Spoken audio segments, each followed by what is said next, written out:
ene hakyndaky goşgymyň dowamy.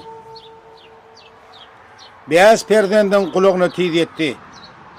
Akkuşluk enenin ölüm habary ýat öýden jetedi näde bolmaly titreşip başladylar. Alasız bary. Dün aksam bäşidem korkunç düş gördü. Baş açyk ak giyimli ejeti bir zatlar diýýärdi, elini gowşuryp uklap bilmän oturdular gizeti. Keçi ula aýdýa. Ejem tizdemi? İkinci, üçüncü, dördü, yeri düýje çenli nirde boldun sen, enem ornu belin boş durdu tördü.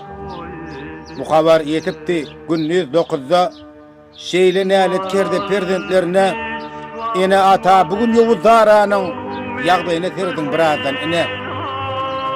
Enenin agdyndan çykan her sözi, telefonu ýazdyrypdyr barysyn.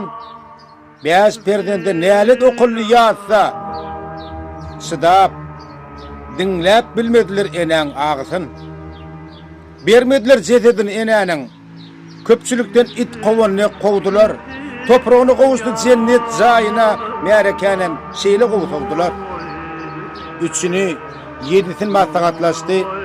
Owanyň abraýly ýaşullary beren azabyny çekip ýör perdent giýje ýatyranok enenin zary.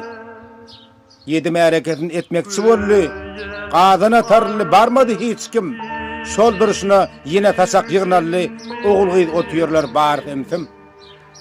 Görmäge bardylar eneň mazaryn. Buny gudrat gülki edişdirýär. Rahatlyk tapypdyr ene jaýyna. Perdent aglap bugün ýüregin dilýär. Ökünýärler. Beýaşetde diýrenýär. Wagt dolap bolpady geçmesi käşke. Karara gelindi inni owadan hiç alaç kalmadı göçmekten başka. Netiqatım ata ene diýirke çektirmen azaby çekertin senem. Agar goşgy ýazyp ynjydan bolsam bagyslangyny okudum goýaýyn menem. Ata ene miras, hazyna genjiň ayaň diýiri wagty hiniz ayatda kim pederin depesinde göterse beýaşim tiziň her günüde hyzmatda. Janyňa sag bolsun.